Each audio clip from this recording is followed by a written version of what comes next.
दोस्तों, para special force Indian army की elite special forces unit है और इसका हिस्सा बनने का हर एक युवा का सपना होता है। और अगर आप भी उनमें से एक हैं जो बलिदान बैच के साथ अपने देश की सेवा करना चाहते हैं, तो आज की वीडियो आपके लिए ही है। क्योंकि आज की वीडियो में हम देखेंगे कि कैसे एक नवयुवक पैरा स्पेशल फोर्स कमांडो बन सकता है।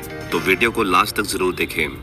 पैराशूट रेजिमेंट्स में para and para special force battalions हैं जो पूरी तरह से इंडियन आर्मी की वॉलंटियर फोर्स है। यानी किसी भी सोल्जर्स या ऑफिसर्स को पैरा ज्वाइन करने के लिए फोर्स नहीं किया जाता है, बल्कि ये पैरा में आने का डिसीजन इंडिविजुअल पर्सनल का होता है।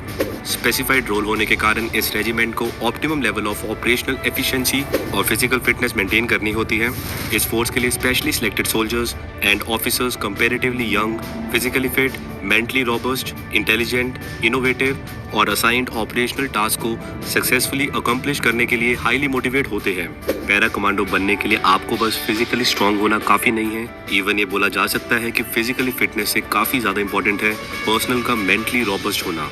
क्योंकि भले ही आप कितने भी फिजिकली स्ट्रांग हो, पर ट्रेनिंग में आपकी बॉडी एक टाइम पर गिव अप कर देगी और इस समय वही कमांडोज अपने आप को आगे जाने के लिए पुश कर पाएंगे जो मेंटली स्ट्रांग होंगे।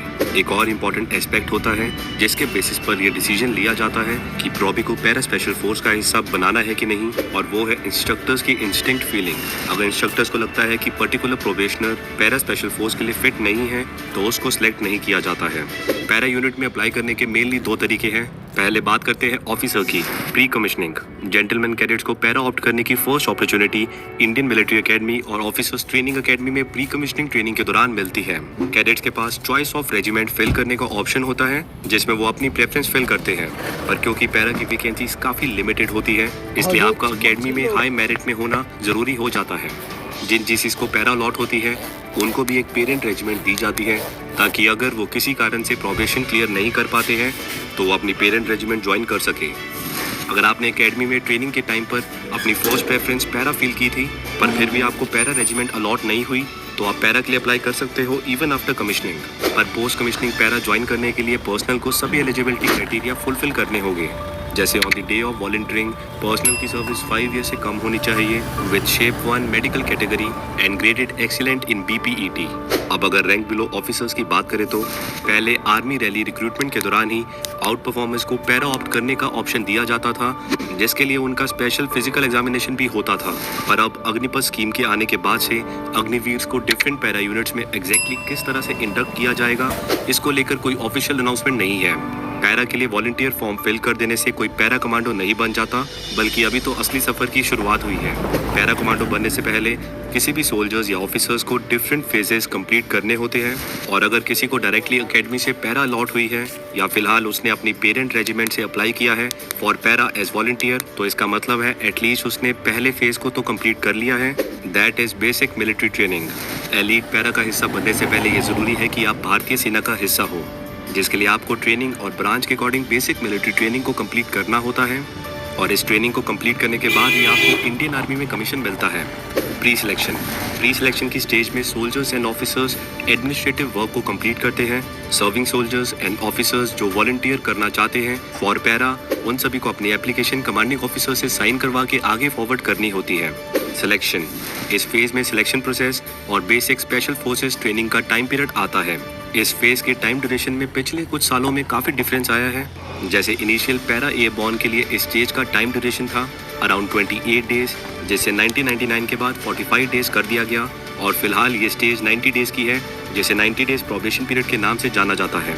वहीं अगर पैरा स्पेशल फोर्स की बात करें तो ये पहले से ही 90 डेज का था, जिसमें कोई चेंजेस नहीं किया गया है। पर हाँ, यहाँ पर यह बताना जरूरी है कि पैरा स्पेशल फोर्स का प्रोबेशन पीरियड और intensity as per para unit differ करती है। हर एक पैरा स्पेशल फोर्स यूनिट का प्रोबेशन करिकुलम सेम नहीं होता है, इसलिए हम जनरलाइज करके बोल सकते हैं कि प्रोबेशन पीरियड 90 डेज का होता है। हाँ, कुछ यूनिट्स ऐसे भी हैं जिनका प्रोबेशन पीरियड 180 डेज का होता है। पैरा स्पेशल फोर्स के लिए सिलेक्शन साल में 2 बार होती है। प्रोबेशनर्स को प्रोबेशन पीरियड के दौरान कई एक्सट्रीम फिजिकल और मेंटल टेस्ट के थ्रू टेस्ट किया जाता है, जिसके कारण इसका ड्रॉप आउट रेट काफ़ी हाई है, और जो प्रोबेशनर ड्रॉप आउट या एलिमिनेट होता है उन सबको उनकी पेरेंट रेजिमेंट में भेज दिया जाता है। वही जो प्रोबेशनर इस डिफिकल्ट प्रोबेशन पीरियड को क्लियर कर लेता है, उन्हें इंडियन आर्मी की पैराशूट रेजिमेंट में इंडक्ट कर लिया जाता है। एडवांस स्पेशल फोर्स ट्रेनिंग, वो सभी जिन्होंने स्पेशल फोर्स के लिए ऑप्ट किया है उन सभी को पहले एयरबॉर्न या बोल सकते हैं पैराट्रूपर्स के लिए क्वालिफाई करना होगा। वैसे तो ये भी ट्रेनिंग फेस ही है, फिर भी ये सिलेक्शन प्रोसेस का पार्ट है। सोल्जर को अलग अलग तरह की training parachute regiment training centre और स्पेशल फोर्स ट्रेनिंग स्कूल में दी जाती है। इसके अलावा पैरा कमांडोज को इंडिया के डिफरेंट ट्रेनिंग इंस्टीट्यूट्स में ट्रेनिंग दी जाती है। ज्यादा जानकारी के लिए आप चैनल पर ऑलरेडी अपलोडेड इस वीडियो को देख सकते हैं। वीडियो का लिंक आपको आई बटन और डिस्क्रिप्शन बॉक्स में मिल जाएगा। और इन सभी स्कूल्स में से एक स्कूल पैरा कमांडोज के लिए काफी खास है और उसका नाम है special forces training school. Para commando की इनिशियल बटालियन को सेटअप करने के कुछ साल बाद ही इन्हें रीऑर्गेनाइज करने की जरूरत महसूस हुई और इस तरह 15 जुलाई 1987 को चीफ ऑफ आर्मी स्टाफ ने हेडक्वार्टर स्पेशल फोर्सेस और SFTW यानी स्पेशल फोर्स ट्रेनिंग विंग को क्रिएट करने का अप्रूवल दिया, जो स्पेशल फोर्सेस ऑपरेटिव्स को स्पेशलिस्ट कोर्सेज प्रोवाइड कर सके जो दूसरी किसी एकेडमी या ट्रेनिंग इंस्टीट्यूट में पॉसिबल ना हो। दिसंबर 1987 में इस विंग को रीऑर्गेनाइज किया गया और इसको नया नाम दिया गया, that is special forces training school. आज SFTS इंडियन आर्मी का premier category A training institute है जो पैराशूट रेजिमेंट्स के कमांडोज को स्पेशल ऑपरेशंस के लिए ट्रेन करता है। SFTS में स्पेशल फोर्सेस कमांडोज को covert operations, reconnaissance and recce missions, counter insurgency, urban and jungle warfare, insertion and exertion methods और सरप्राइज अम्बुश अटैक्स के लिए ट्रेन किया जाता है। SFTS में पैरा कमांडोज के अलावा फ्रेंडली फॉरेन कंट्रीज जैसे United kingdom, Turkmenistan, Seychelles, United states, Sri Lanka, Russia, France, Bangladesh और थाईलैंड के कमांडोज भी इस स्कूल में ट्रेनिंग और ज्वाइंट एक्सरसाइज के लिए आते हैं। इस स्कूल का मोटो है शौर्यम दक्षम युद्धे, जिसका मतलब है courage and competence in war. और करंटली स्कूल में ईयरली करीब 800 ऑफिसर्स, JCOs और ORs ट्रेनिंग के लिए आते हैं। दरअसल इंडिया में सभी टाइप्स के एक्सट्रीम टेरेन्स मौजूद हैं जहां से हमारे सोल्जर्स को ऑपरेट करना होता है, इसलिए कमांडोज की ट्रेनिंग में बिल्कुल भी कॉम्प्रोमाइज नहीं किया जा सकता है। इंडियन स्पेशल फोर्सेस की ट्रेनिंग काफी डिफिकल्ट एंड एग्जॉस्टिंग होती है और इन हार्श टेरेन में ऑपरेट करते हुए या फिर इन टेरेन में ओपनिंग लेते हुए कुछ डेडली मेडिकल सिचुएशंस क्रिएट हो जाती है।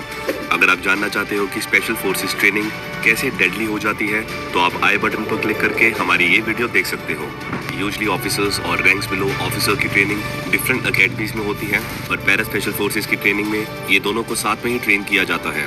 और पैरा स्पेशल फोर्सेस की ज्यादातर यूनिट्स में प्रोबेशन के दौरान रैंक्स अलाउड नहीं होते हैं, जिससे कोई सीनियर या जूनियर का कंसेप्ट एप्लीकेबल ना हो और सबको इक्वली ट्रीट किया जा सके। तो देखा, इतनी लंबी और रिगरस ट्रेनिंग के बाद जाके एक कमांडो तैयार होता है। लास्ट में जाने से पहले मैं ये बताना चाहूँगा कि इंडियन डिफेंस फोर्सेस की स्पेशल फोर्सेस यानी पैरा स्पेशल फोर्स, मार्कोस और गरुड़ कमांडो फोर्स, इन तीनों में ही फिलहाल बस मेल कमांडोज मौजूद हैं। पास्ट में इंडियन गवर्नमेंट और इंडियन आर्मी ने कई टेस्ट केसेस ट्राई किए ताकि ये डिसीजन लिया जा सके कि हमें स्पेशल फोर्सेस में फीमेल्स को भी इंडक्ट करना स्टार्ट कर देना चाहिए कि नहीं, पर अभी तक ऑफिशियल्स द्वारा इसको लेकर किसी तरह की अनाउंसमेंट नहीं की गई है। बाकी वुमेन इन स्पेशल फोर्सेस पर आपकी क्या राय है, कमेंट में सबके साथ शेयर करें। तो ये था एक आम आदमी से पैरा कमांडो बनने का सफर। मैं उम्मीद करता हूँ कि आज की वीडियो आपके लिए इन्फॉर्मेटिव रही होगी। ऐसी ही